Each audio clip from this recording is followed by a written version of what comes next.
اگر ہماری گفتگو ہو رہی ہو، بحث ہو رہی ہو، میں کچھ کہہ رہا ہوں، آپ کچھ کہہ رہے ہیں، لیکن کوئی کہہ دے حضور نے یوں فرمایا ہے، فوراً چپ ہو جاؤ۔ اب اگر کہا نہیں میرا خیال یہ ہے، اب گویا کہ یہ حضور کی آواز سے آپ نے اپنی آواز اونچی کر، اپنا فکر، اپنا فلسفہ، اپنا فہم، اپنی سوچ، اپنی عقل، ہاں بعد میں تحقیق کر لو یہ جو کہا تھا کہ حضور نے فرمایا، فرمایا بھی ہے کہ نہیں ہے، حدیث صحیح ہے کہ نہیں ہے، مستند ہے کہ نہیں ہے، لیکن اس وقت آواز بند کر لینا لازم ہوگا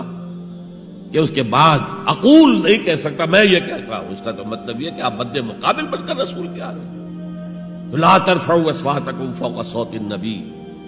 ولا تجهروا له بالقول كجهر بعضكم لبعض ان تحبط اعمالكم وانتم لا تشعرون۔